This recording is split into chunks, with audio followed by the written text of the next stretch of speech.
Hello and welcome to the Tales from the Pit podcast, the behind the lens access to the entertainment world and the creative people involved. Today we have front of house engineer Dan Stork. Dan, welcome to the show. Thank you so much for joining me. Thank you, Jason. Appreciate it. Yeah, we had to squish this one in because you mentioned that you're about to go on the road. Before we actually even talk about what you're about to do and all that stuff, can you kind of go back and maybe talk about was this even an idea for you when you were younger? What was your process? What was going on in your younger days? How did you get to where you are?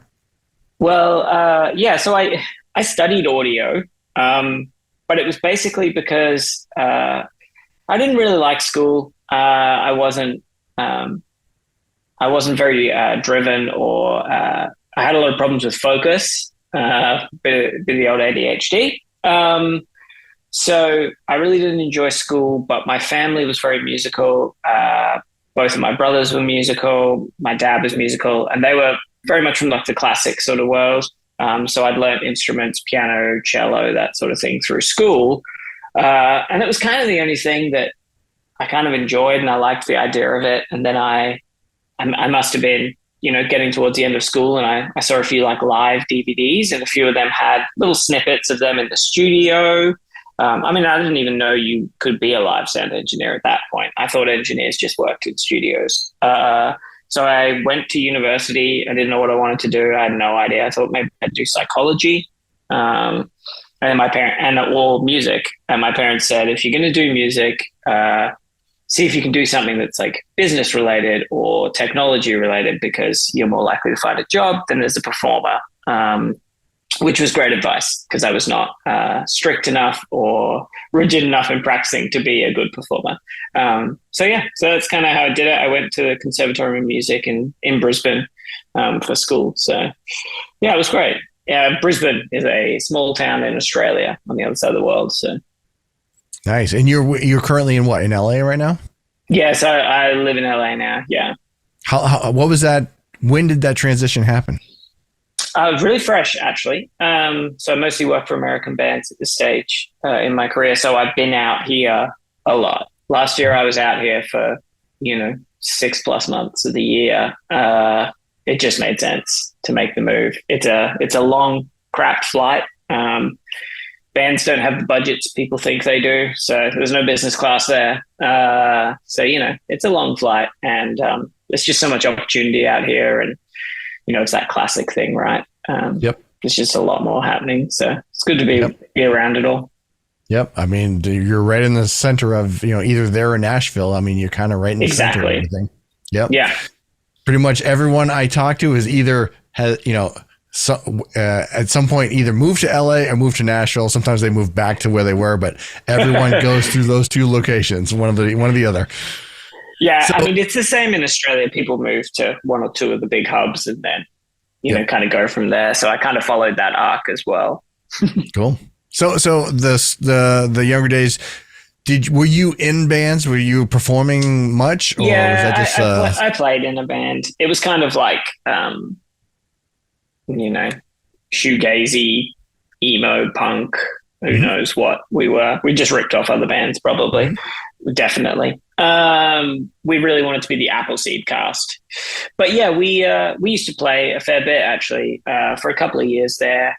And that was kind of, my first taste of like touring was actually, booking us shows, and I got really involved in all the different parts. I thought I was going to start a record label. I thought I was going to do everything, and I tried. Yeah. There's still a lot of CDs under my parents' bed and in their storage unit and stuff. So yeah. Good. Yep. I totally, I'm well aware of all of that stuff. I've done very similar process, similar process in my everydays too. So yeah. Well, it was, it was a discount if you ordered 500 instead of 100. And I thought, hey, I'd be losing money if I didn't. That's right. Yeah, and there's still probably 500 left. Yeah, I was going to say, now you got 450 under your bed, right? Yeah, I went through a very similar thing. And it was the same exact thing where if you buy this many, you get them printed up, get your music on it. You buy this many, it's a discount. So I bought that many. Yeah. Put them in stores. A year later, they send them all back to me. And I'm like, okay, now I got a whole big collection of these things. So yeah. It is what it is. That's typical. That's every band kind of goes through that phase. Totally. I think so. Yep. Yeah. You think you write the music, you record it, put it on and they will come. Apparently it doesn't apply to a lot of us, but, yeah, well, yeah, it really is. Yeah. There's a lot of, I can't speak for your location where you were, but there's so many bands and it's so hard to get anybody to listen to your stuff. Even if you're an amazing band, it's just hard to get people in front of you. Yeah. I mean, and that's it. And at first you're mostly selling to your friends, right? So it was fine. I had fun with it, learned a lot. So back then when you're doing the band, you're doing recordings and stuff like that. Are you physically doing the actual recordings? Is that how you got the Well, at that point I'd already finished school for music, where I studied audio engineering and music technology and stuff. So I kind of got my head around it. I knew enough that I shouldn't be involved in the mixing process, but I did take part in some of the recording and engineering. Ultimately, the music wasn't that incredible. I could have been involved in any part of it, so I did a little bit of recording there. I'd record friends' bands, stuff like that, which was great.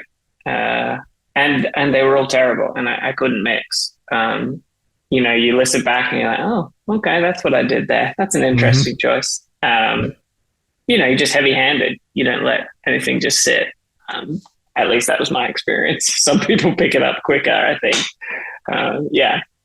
So being in Australia and going to school and getting how do you build? I've never been to Australia, so I don't know.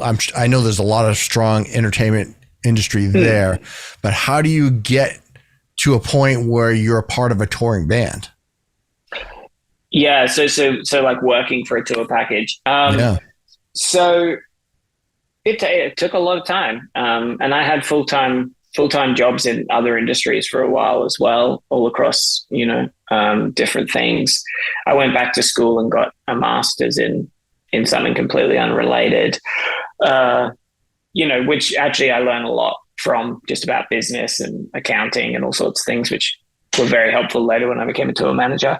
But essentially, I started just going to pubs and clubs that I liked, or they played the music I liked. And I was at that age where you only do what you like.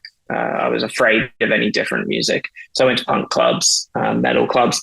And I used to buy the sound engineer a beer, and he would let me hang out.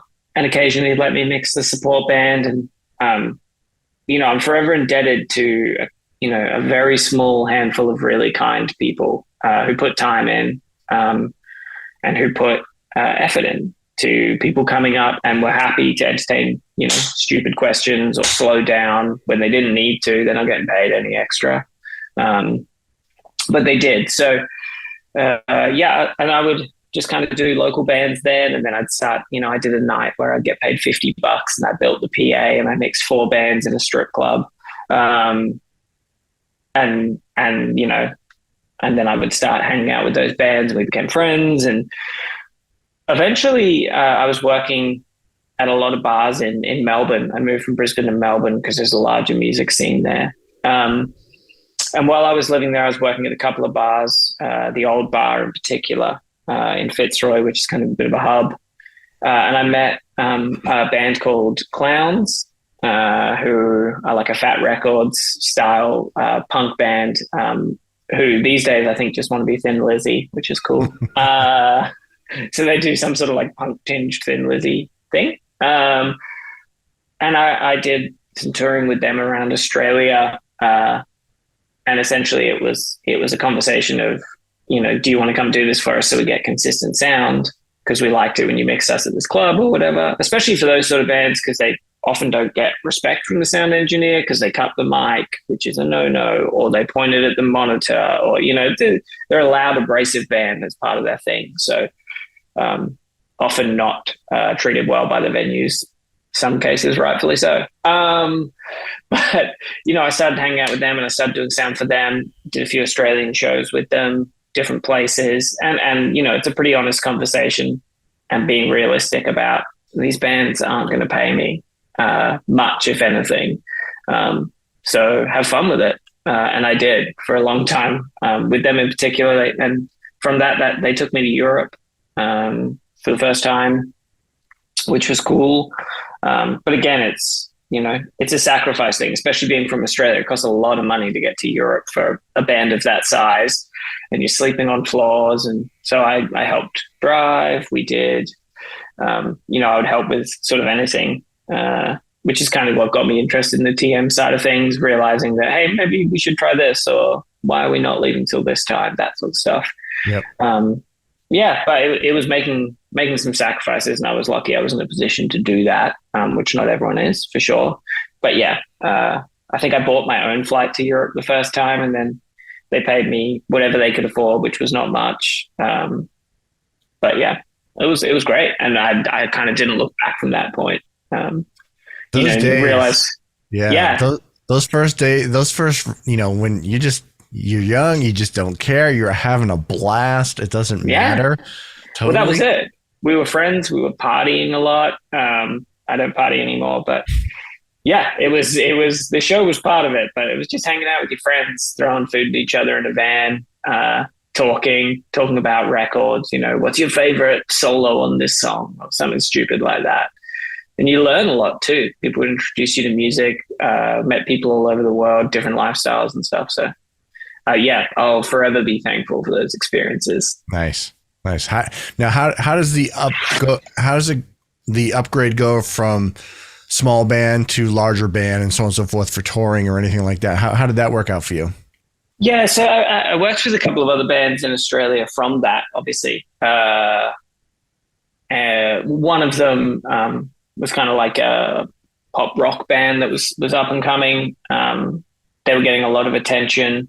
And I'd been through a venue that their manager ran a couple of times, and he kind of said, hey, I'm looking to put together a crew for this band. Like, big things are around the bend, and everyone hears that from managers, but he's a very genuine person. I believed him.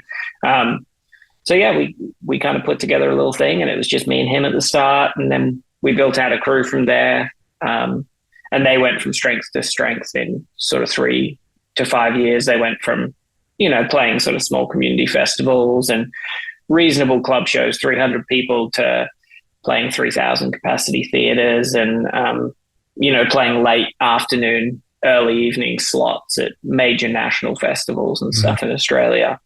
And I did Europe with them a lot as well. And then I did a lot of other places with them too, which was really cool. But yeah, it was kind of just front of house, or was that tour manager? That was front of house, and then at first, and then I kind of stepped into tour managing with them at different points. Because at first it was just the manager was on the road with us, and he was kind of tour managing. But I think he wanted to be more at home, taking care of management stuff. They didn't really have a lot of budget either, of course, as no one ever really does when you're coming up, or when you get big, as it turns out. But everything just costs more. So I kind of jumped over into that a bit as well, and was just helping out. I'm quite analytical, and I like to problem solve. So I like to get involved, much to some people's disagreement. But sure.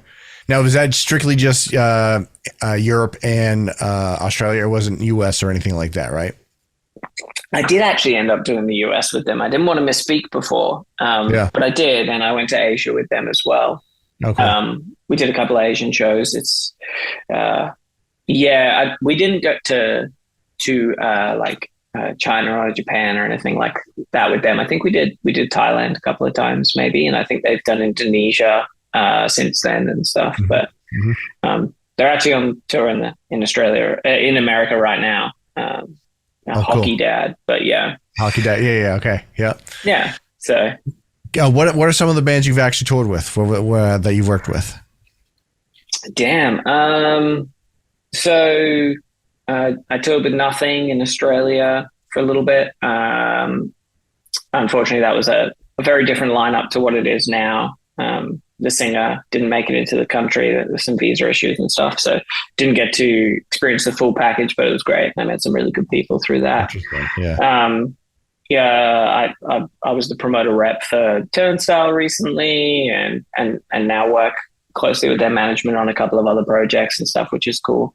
So I've done a lot of that sort of thing. I worked in a couple of big venues at home. So I would get a lot of exposure to those sort of bands. But more recently, I've been touring with like Deaf Heaven and Russian Circles and Chelsea Wolf.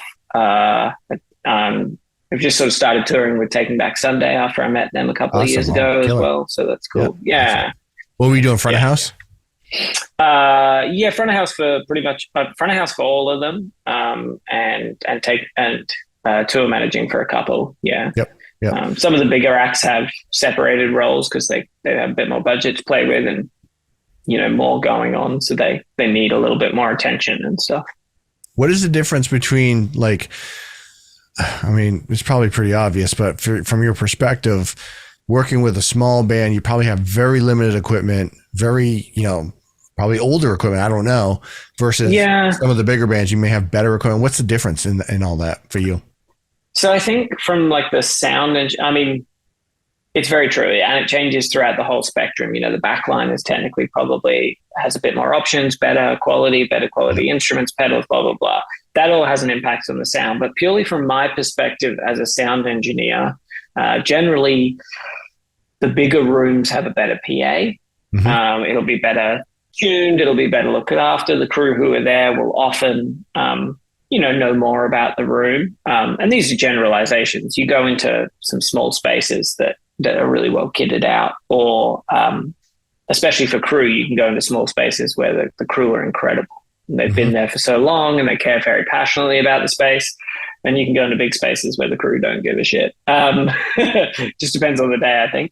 But the main thing that changes is the PA and the console and the processing of the audio. I generally carry a mixing desk with us on tour these days just to kind of streamline that, keep the quality consistent. For a long time, I was quite staunchly against carrying my own console. I wanted to be adaptable. I didn't want to cost the band money because there's decent expense involved with doing that. Yeah. In the last couple of years, there's, you just get attached to one little thing that's on one desk, and then I need that for the show. And I can tell when it's not there. And then to me, the show's not what it could be. And then that's a conversation with management and business managers around, hey, this is the cost to get that extra 10%. What do you think? That extra 1%. And consistency is massive. Yeah. I was going to say management's the one that sort of makes the final call on yes or no on that. Generally, yeah. I mean, budget kind of comes down from the top, obviously. And then as a tour or production manager, you kind of get to work within that. And most of the time, it's, people want to do the same thing. So most management firms or managers or business managers are aware that at a certain point, engineers like to have a desk with them that, has the right things. Because that's it. You've sold out a room.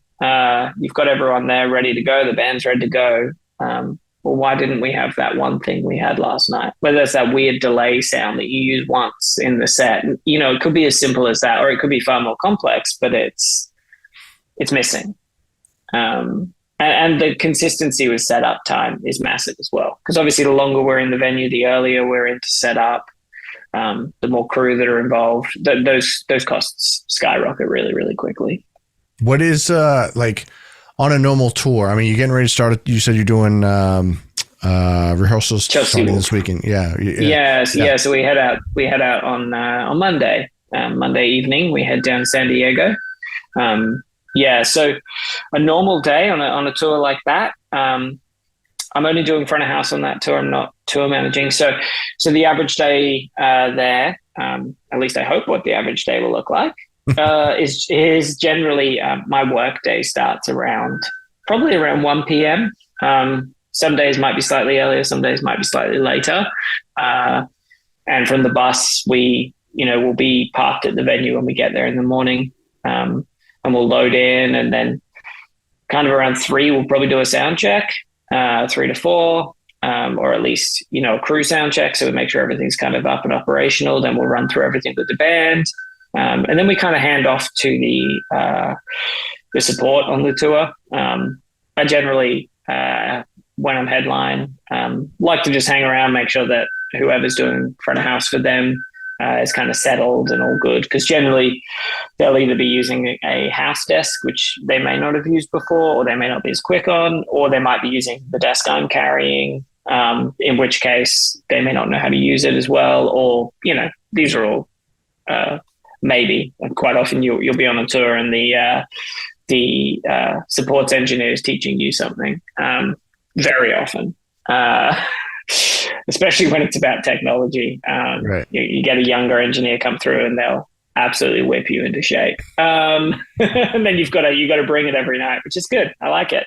And then the show will generally be sort of later in the evening, standard show times, and then it's breakdown. And then we load the trucks, or truck in this instance.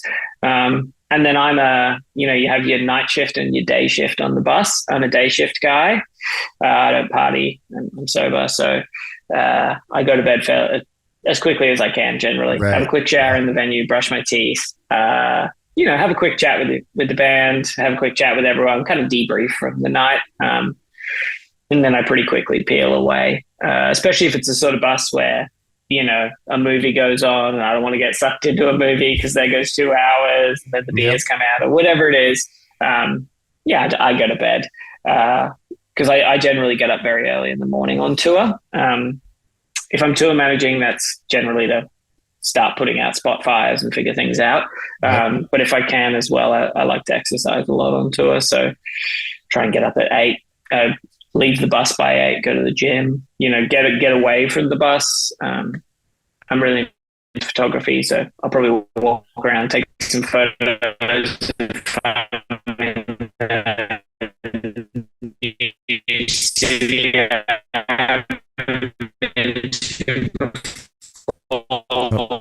Lights good, and I'm not too late. Oh, lost you for a second. Yeah, I think our connection kind of wonked out. Can you hear me? Weird. Yeah, I've got you.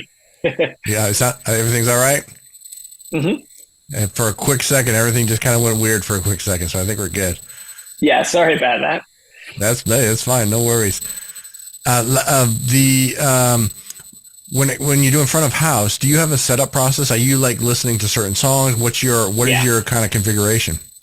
Unfortunately, I do, like every annoying front of house engineer, listen to the same songs every day and have for years.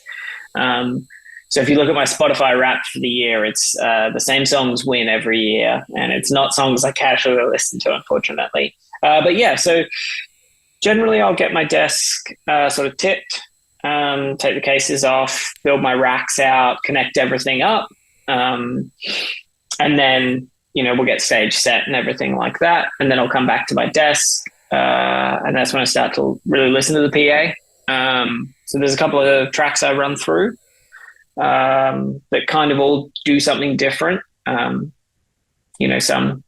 do certain things that expose low end weirdness, or some are quite attacky in the top end. And then I usually try to play a track or two that sounds in a similar style to the artist I'm working with. It doesn't necessarily, this is a subjective one, but I do work for a lot of metal and punk bands and sort of rocker bands. So something that really gets the PA going, like in those veins, especially if it's fast, those fast double kicks, for example. It's just good to hear what the subs will do and, see that the system can take it and everything like that, which is generally these days so easy comparatively to what it was. And again, this is where being in a bigger room with a really well-maintained PA and all these things come into play. Obviously, they have lots of gigs through that week. They know pretty quick smart if something's not right, and they fix it usually. So yeah, I'll listen to that, listen to the PA, listen to the room, and spend a fair bit of time just trying to make sure the PA can do the best job of translating the mix and the artists. It's a weird art form in the sense that you're chasing the best show you've ever done. You're always chasing that show in rooms that aren't that room. Right. You know? So you can, and they're all different in different ways. So in some of them, you know, I'll walk away being like, wow, that sounded incredible. I loved this element, this element, this element. And then the next night, I can't get those elements to do what they did the night before, but then something else sounds really good in that room because it's a bigger open room. So it's more roomy or what have you, but then doesn't quite have the, you know, the intimacy or whatever it is I'm chasing. But yeah, you're kind of always chasing perfection. But perfection in every room looks really different. So it's an interesting thing to tackle in that sense, mentally, especially. Yeah, especially when you're inside versus outside, big festivals. I mean, you have some big festivals on your experience here. Yeah. What are those things like with a big festival? How is that getting in and out, getting set up and all that stuff? So it really depends. It depends on if it's, you know, a drive up or a multi-day or that sort of thing. But generally, especially on the North American festivals and when they're part of a run of dates, it's similar in some ways to a venue. You know, we wake up in the morning and the driver has navigated the road safely to get us there again. And we've all survived and it's great. And then, you know, go find catering as quickly as possible, choke down whatever coffee they're offering. And then depending on where we're billed on the stage, if we're headlining a stage, then we usually get to build really early or even the night before, depending on the festival and the stage. If it's a really big slot, sometimes we can do a sound check the night before, which is the best way. But then if not, then usually we just build on the day. I've got a file that I know sounds great. So that's a really good starting point. And usually I don't take festival desks to festivals, which is where you can sometimes come a little bit unstuck, of course. Unless we are the absolute headliner, I generally don't take a desk. Most modern festivals these days have a couple of the big options anyway, and I've usually got a file that's portable on one of those. And then it's everything that you expect, right? So, you know, the low end has got, you know, 500 subs firing. So it's doing something different than it would do in a room. It's much less controllable. You know, the wind picks up and then there goes your singer's voice off into the breeze. Stuff like that. So it's definitely, you've got to ride those things a little more than indoor perhaps. And, you know, the temperature changes the denseness of the air over the day as well. You know, I've had it before where we've done a sunset performance. In the first half, you know, it's quite warm and humid, and in the second half it drops off. And that humidity change in the air really changes, you know, how the sound travels through the air. I'm not a systems engineer, so I can't go much deeper than that, but I know it changes. And I usually look to the systems engineer at that point. You know, but it's all about adaptation, right? Because the idea that you get your file on your desk, and it's the same band, same show every night, so it should just be plug and play, hit go, and we're good to go. It's just not the case. You know, we're all human, so people strum differently, people sing differently. You know, they push at different points, and especially with an outdoor festival, the weather really has an impact. And also the audience has a big impact, I find, at outdoor festivals, you know, because the other thing with a festival is at a headline show, they're there to see you and they cannot wait and they're excited. And, Sometimes that's not the case at a festival. Sometimes you're playing, before Tool. They don't want to see you. They want to see Tool, Right. which is really hard for the artist. I feel that when I'm mixing it. So for the person up there, playing their life's work to some people who may, lots of them may love it, but some of them may be disinterested, or some of them have just been in the sun too long today and they can't, they're struggling to stand up. And I think that's quite hard for artists. And then that obviously, most artists are great at hiding that and astute professionals, but, you feel that energy change and that affects the performance of the mix and all of those things. And at the end of the day, we're all human, and it's very at the whim of all of those things. So yeah, some performances are not the same as others, and some audiences are not the same as others. Some days are not the same. Yeah, there's so many factors, and you really can't predict. You just do your best, do your thing, and hope everything clicks. I mean, that's it, and that's why as a tour manager, you kind of got to plan for everything, right? Some of the best tour managers I know are incredible. They're just great people, and they and they are really good at navigating situations and navigating interpersonal issues, but also they have a bag of tricks. They open their backpack and they've got everything you could ever need. Spare batteries for this, got it. Throat coat tea, got it. This, that, got it. So. Hey, I just want to jump in here real quick and say that if you're enjoying the show, please check us out on all podcast locations and on YouTube. Search for Tales from the Pit podcast. Please remember to like and subscribe. It helps us grow the show. All right, back to the show. So this current tour you're getting ready to go on, how big is the crew for that one? So I think we've got a decent crew on this one, not bad. So we've got like a stage tech position. We'll have a lighting engineer. We have a tour manager, and then myself. So I think it's at 4 or 5. I think that was 4, yeah. Yeah.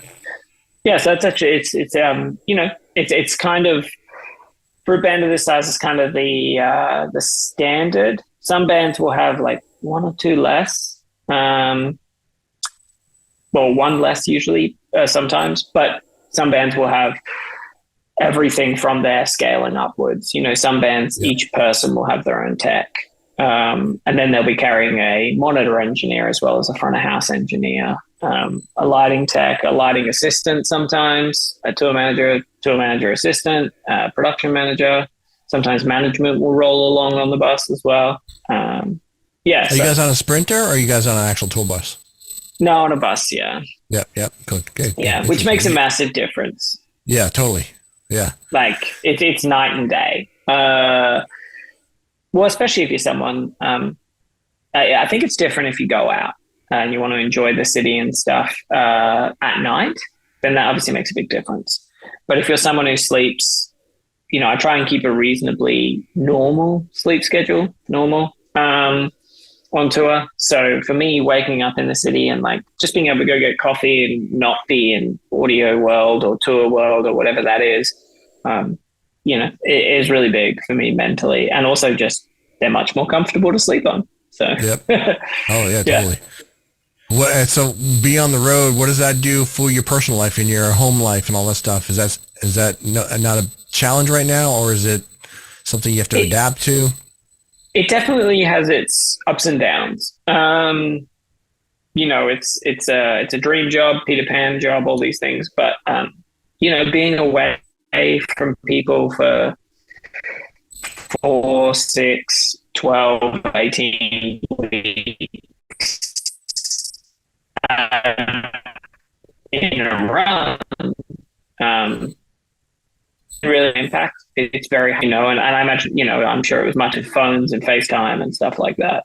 But yeah, it can be super difficult, but I think it's just being very conscious about, checking in, and you'll find that people have very clear-cut designated times where they call at the exact same time every day, and that's their time. And and you don't mess with that. That's, that's their time to kind of be clocked off, even if they're standing at their station or, on the bus or something like that. So I think that's the most important thing, is just trying to stay connected. And it's weird because you build like friends and family on the road as well. And that's the really positive of it is, we go to London and all these friends come out. And some of my best friends, live all over the world now, which is frustrating at times, definitely, because you want to see them, you want to hang out with them every day. But you don't get to. But then, I get to go do really weird, different things with those friends. And sometimes that leads to really interesting experiences and quite different friendships as well. But yeah, it definitely has its challenges. So when it comes to, I want to jump over to photography here in a few minutes, but I want a few more questions. Okay, yeah. So when it comes to set lists and stuff like that, I assume when you're doing rehearsals, you guys are sort of ironing out each song's moments and stuff like that. Are there bands that prefer to have a standard every night versus a swapping it out every night? Does that impact you much, or do you have a preference? What's your thoughts on that? Yeah, so generally, I think these days, well, at least in my experience, that's all I can really say, is that most bands will have a fairly stable set for the tour. Generally, the tour is around something, a new record, an old record, or whatever it is. And we know which songs the crowd want to hear as well. You can see that very clearly as a fan of music or as anyone. They have access to those stats as well, of course. But then there's also the element of which ones they enjoy playing. So generally, the band will build a set, in my experience, that is probably 80%, in most cases, very stable. Or at least has little chunks that are stable. They might move those chunks from night to night. So 3 songs here that are slower. Oh, they didn't go so well last night. It was too long. Let's put them before the fast songs or whatever it is. And then some bands do what's called audibles. So listen out, see what the crowd's yelling out for. And you also know what those are generally going to be. Right. It's the big ones, right? So it's the ones you've left off that are also big. So you can generally predict it. But I quite like the idea of audibles, as a music fan and, like someone who goes to gigs, it's great, scream out the name of your favorite song, and who knows if they were going to play it anyway, but they're playing it now for you. There's that element to it. But it changes what I do with some bands quite considerably, because I will often set up a snapshot in my desk for each different song, and that will be, from some songs, one to the next will be almost identical, especially from album to album is quite often the big change, and then other songs I might do massive changes. Generally it'll be around effects processing. So we're going into a slower song, well, suddenly I can put more reverb on, I can do a longer tail, stuff like that, which, with the fast song prior would have sounded terrible. So most of that is that sort of change. And then also, depending on the band, if they play the click or not, or with some sort of backing, then they may play that song slower or faster. And then suddenly, I have to go in and be like, okay, it's not quite right tonight, change that manually.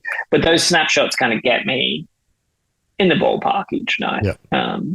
Yeah. And I've worked with a couple of bands. I did a pop band in Australia, for example, where I have massive snapshot changes, because on some of their vocals, we'd go from like heavily vocoded style, huge reverbs, auto tune, all these things,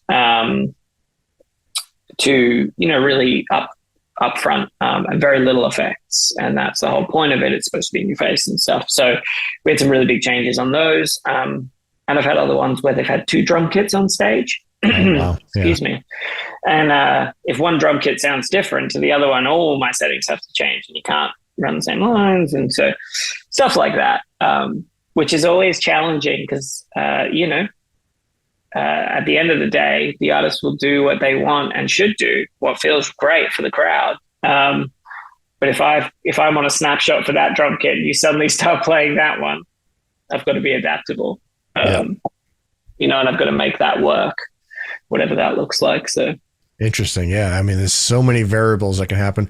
I know a lot of bands have like lights triggering off sound or lights, that's also a factor on top of that. I mean, depending on the size of your crew, obviously you could have your own light person or whatever, but a lot of the times it could be auto triggered too. So there's so many factors going on. I've never really worked with a band that does the auto triggering and doesn't have a lighting engineer. Right.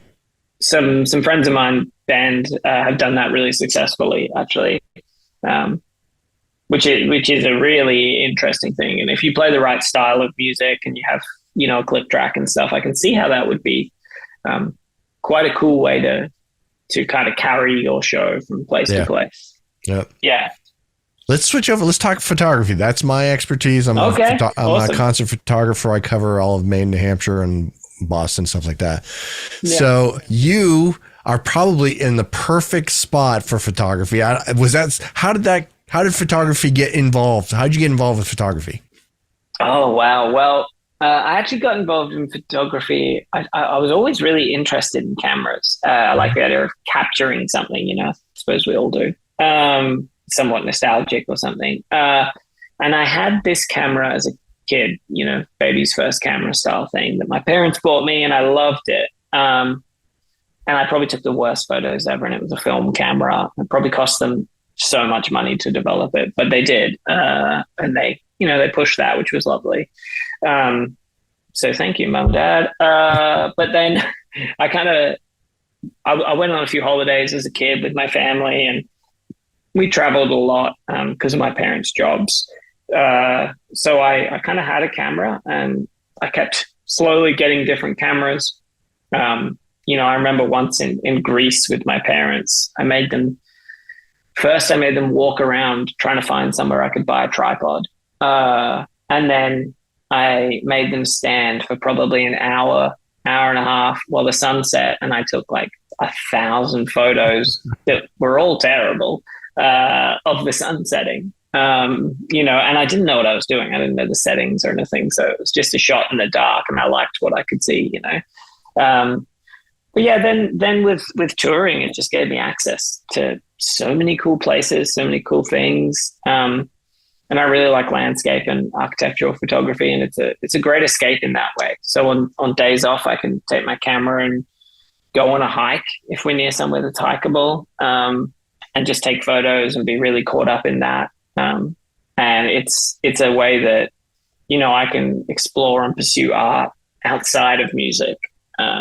Music is my entire life at this point. So I don't really make music anymore personally. And that's fine.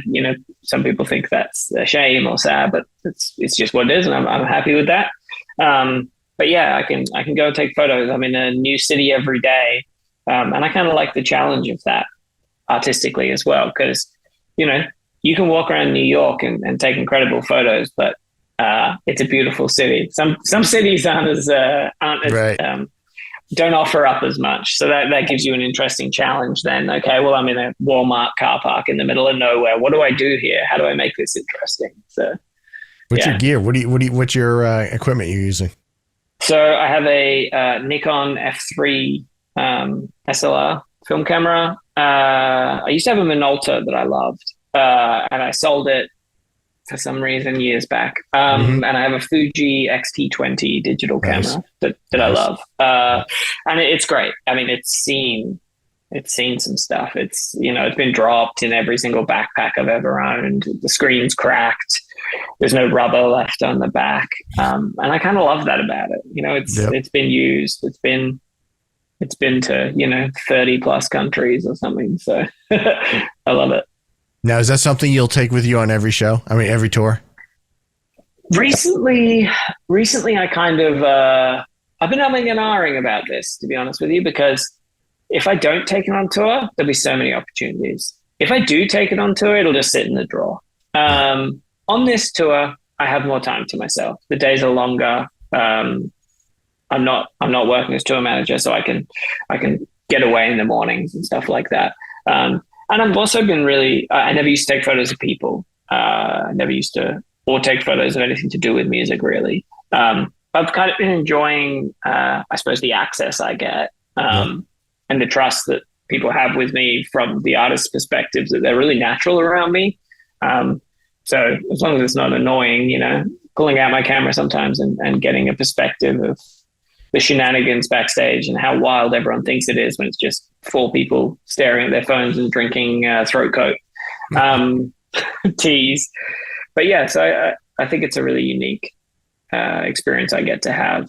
And I've got a couple of friends who are incredible photographers who work in touring. So it's very inspiring to sort of see what they do and go, okay, I'm going to do that. I'm going to copy you. So nice. Yeah. As a photographer myself, a lot of times, depending on the artist, we are restricted to front of house. So we can only shoot from front of house. So basically we're shooting from slightly close to your location. I mean, in my opinion, a lot of that is some of the best shots because you have the performers, plus you have the full crowd and the antics going on in the crowd, depending on what's happening. And like you said, you would do an outdoor festivals at sunset and stuff like that. It's just, there's so many cool opportunities for that. So yeah, that's like you're like you get the best seat in the house visually and sonically, usually. I do. I really do get the best seat in the house. Yeah. I think that all the time because I do. You're right. I have the perspective, especially in big old beautiful venue or something. I can see everything. I can see the original walls. And sometimes I do get a bit lost in that, you're mixing and then I look around and I'm like, oh, wow, I'm in a really beautiful historic building. Yep. Whereas when you're in the pit enjoying the music, which, is what you're there for, but you forget where you are, which I'm sure is part of the experience. But yeah, it's cool to be kind of cognizant of that and that the effect that has on the performance and stuff like that. And there was a couple of years where I would carry a camera at front of house. Generally, it was if, I don't like to be distracted from mixing, essentially. Right. But that's priority, right? Of course. But in the same way that a lot of engineers will just stick their phone up for 30 seconds of a chorus, I would just put my camera up, not really aim it and just go click, click, click, click, click with a wide angle, I've preset some settings. If I get something, cool. If not, who cares? Yes, I did that for a little while as well. But then I did find that all my shots were essentially the exact same shot, so I stopped doing it. Excuse me. What when you're out there on the road, say you get a day off and you're just out hiking and taking photos and stuff like that, are you editing on the road or you just kind of take it all back home and doing? So it depends. I will ship film to get processed. And scanned. I don't really have a setup where I'm living now for that. I have done it myself in the past, but I don't have a setup for that. Plus the labs, some of them are so good at what they do, obviously. But yeah, I generally edit on the road. So I'll, with digital stuff, definitely. I'll lie in my bunk late at night and see what I got. Yeah. Are you Adobe? I'm not. I use Capture One just because there was some issues with Fuji and Lightroom in some stage. Someone in a forum will know a lot of detail. All I know is it didn't work. I think it works now. Whatever. Yeah. I bought Capture One and now I'm stuck there. Yeah. It all does the same stuff though.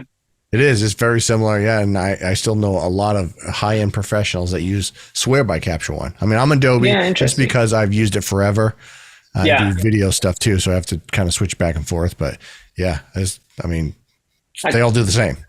Yeah, exactly. It's the same as audio stuff. But I have a favorite desk, I have a favorite this and that. But at the end of the day, they all do the same thing, and that's where the skill comes in, right?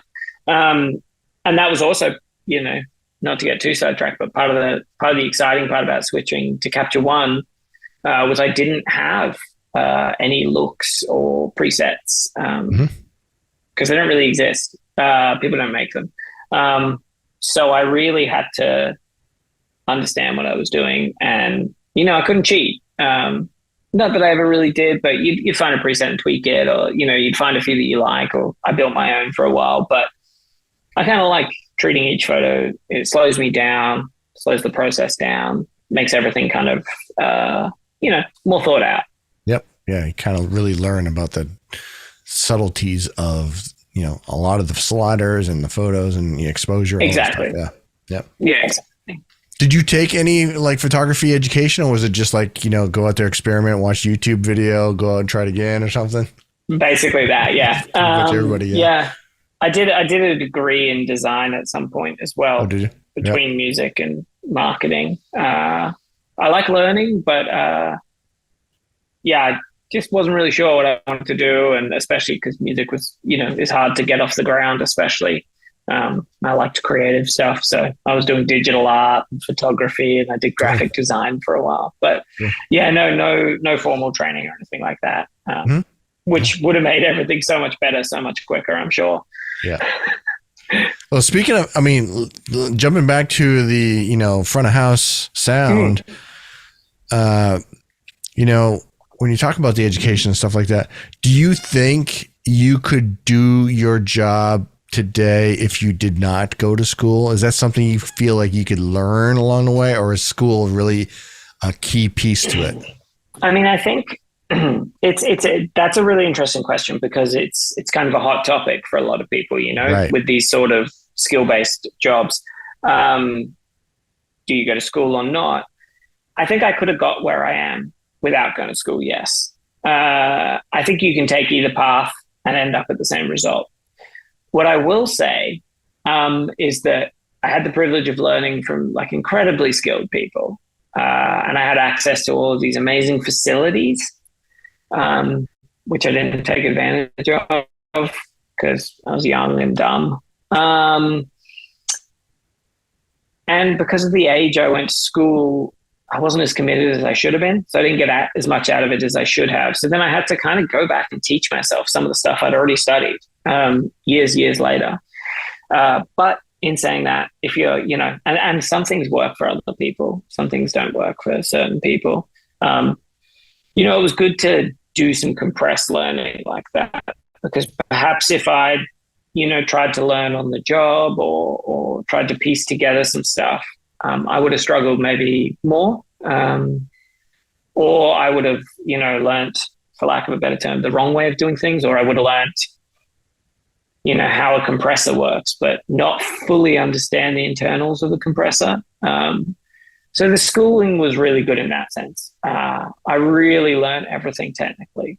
And, some of those resources I still go back to. And it kind of just taught me some really strong work ethic around, okay, well, if you're studying this, then actually study it, spend some solid time on it. Because I think it's very easy to figure out what works in a job and just rinse and repeat, which is, what I did with photography, for example. I figured out that my camera had a certain setting that, made certain things look cool. So I just kept chasing that setting, but I didn't take the time to learn how that setting worked, why the exposure was that way, why this and that. And then as soon as you learn that, you're like, oh, wow, well, there's this whole other avenue that's just opened up, which is a very long and rambly way to say I think you can go either way. And I think certain things work for certain people. And it kind of depends where you are at the time. At the time, I was 17 and I couldn't even go into a nightclub. You can't go into nightclubs underage in Australia. Well, you can't hear either, but you can, but you can't drink or whatever. Anyway, right. You can't, I didn't have access to shows. There's not a lot of all age shows. So I kind of wouldn't have done anything anyway. And then, I met people through my course as well. So it's a good place to meet people. And, perhaps if I'd just gone out to meet people at clubs, there would have been more focus on the other things happening in the club, drinking, meeting girls, whatever it was, whereas the school kind of, I'd have a friend who'd say, hey, let's refocus. Oh yeah, that's what I'm here for, not just chat all day. So.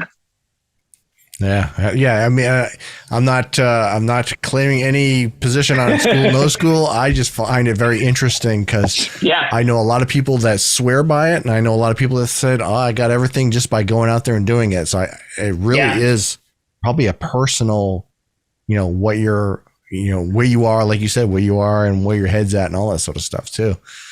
I think that's the other thing, and it's the attitude you go into it with. And I think that's where some of this animosity comes from. People who do it one way or the other get very entrenched habits, and then it's a little bit of. I think also when you finish a degree, quite often people expect to get in on a higher level. These are not industries where you get in on a higher level. You've still got to push the road cases. Doesn't matter who you are, what you've done before. You got to push the road cases for a few years. You got to sleep on a floor or two.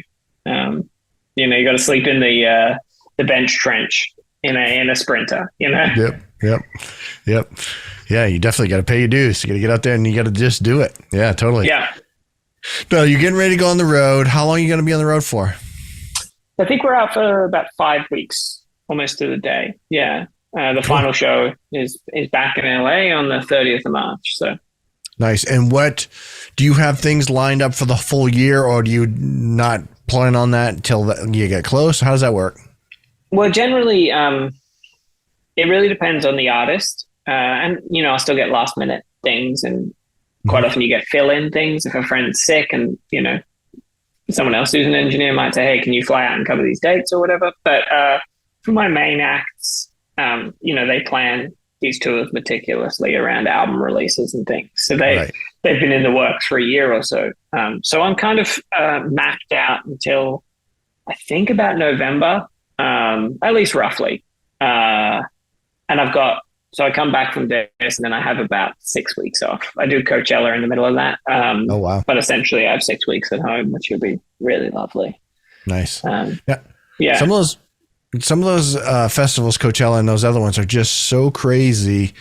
For you, do you still get to enjoy them, or are they just so stressful, or are some just not interesting and some are great? Do you have any preferences? Yeah. So definitely, I think the festival thing is really interesting because it gives you access to everything and anything. Quite often with a touring package, it's the same headline band, the same main support. You may change out like direct or opening support, sorry. You might do one for 5 shows and then switch to another or what have you. But essentially it's the same thing every night, which is awesome.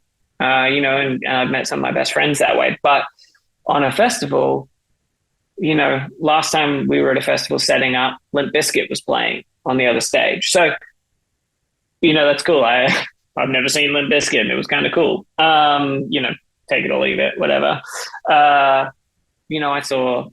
You see bands like that I'm so excited to watch No Doubt. I never thought I'd see No Doubt. Yeah. And like bands like that.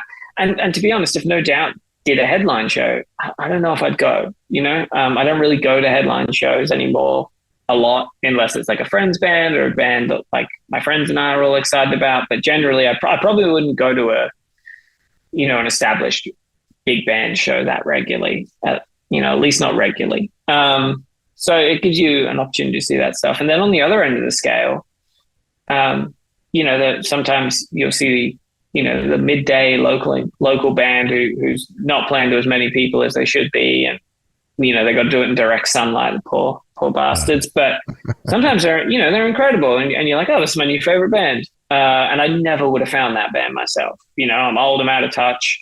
I don't put the work in anymore to find new things as much as I should. And then, hey, I just saw them and they're great. So cool.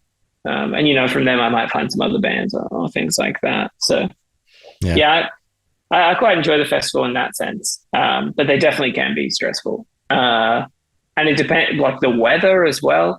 Whew, yep. If it's raining, that's a rough day. Or if it's like crazy hot, it's a rough day.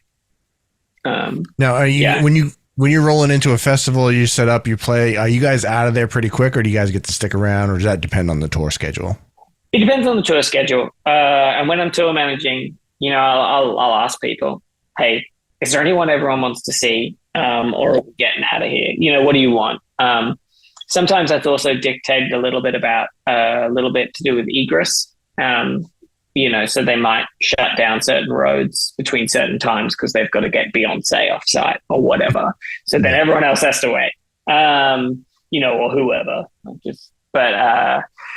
We'll stick around, and sometimes they're the really fun nights on tour too, because the set is sometimes shorter. So the band has a little less, and, if it goes over well, it's a really fun environment. Then you might be done at 6 p.m. or you might be done, much earlier than you used to, at least. There's not as much pack down, stuff like that. So, sometimes we'll go for a walk through the festival site, get some, terrible food and go watch whoever it is headlining on the other stage, way across. Nice. Yeah. Yeah. And it's inspiring sometimes seeing those shows too, like I don't work for Beyonce or Taylor Swift or whoever, and if they're, someone like that's playing, then I'll go watch them because it's cool to see. Nice. Yeah. When Oasis finally reform, I'll go watch them. There's so much stuff happening. There's so many bands getting back out there. It's just every month there's some big new announcement. Guess who's back together? A couple days ago, who was it? It just put something out that they're back together. Slayer. I forgot who it was. What was Slayer. it? Slayer today. Yesterday. Yeah, Slayer. Yeah, because I saw Slayer's last show ever, which was in Melbourne at Download Festival. Oh yeah. It was awesome, and I was like, Slayer's last show ever. I saw it. Cool. Well, you can do it again. Now that means nothing. Yep. No, it's still. I mean, they never end. It never ends. It just they just. Why take a break. would you? If you enjoy doing it and people want to see it, why would you? And I think a lot of these guys are like, I can't handle the road anymore, and then they stop and they're like, I can't stay at home anymore. I got to get back out there. And if it's all you've ever done, I mean, yep. It's like anyone who retires. I think it's tricky for people. Yep. Well, Matt, it's been awesome talking to you. I really appreciate your time today. This is great. Hey, no probs. So are you on socials? Do you want to give out where people can find you, all that sort of stuff? Yeah. So I'm generally just on Instagram at Dan Stork Audio Photo. And then I obviously have websites as well that are all linked there and stuff. So, yeah, and I've kind of keep it all in one profile. I was trying to do a photography thing for a while, an audio thing, and then a tour thing. And now it's just all mixed together. And when I'm off tour, it's mostly just photos and cycling. And when I'm on tour, it's mostly tour. So nice. And I realized I said Matt. I have a list of names here. So sorry about that. That's right. It's one of those names. It's interesting. People actually say Matt a lot when it's Dan. So I wonder if there's something there. You look like a Matt, maybe? I don't know. I'll take it. I know a couple of cool Matts. So Dan, thanks very much for being on the podcast. I really appreciate your time. Thank you. Yeah, appreciate it. Thank you so much. And I hope you guys have a great tour. And thank you. If you do get up into the New England, Maine, New Hampshire area, I'd definitely like to come by and say hi or something like that. We're heading through Boston, so let me know. Yeah. I think thank you so Boston's much. about as far as we go, but yeah, let me know. Awesome. Well, thank you very much. Thank you. Hey, thanks for watching our episode with Dan Stork. I hope you enjoyed it. You can check out our other guests and all our other episodes on all your favorite podcast locations and on YouTube. Search for Tales from the Pit podcast. Check out our website, talesfromthepit.net. Hope you enjoyed it. We'll see you on the next one.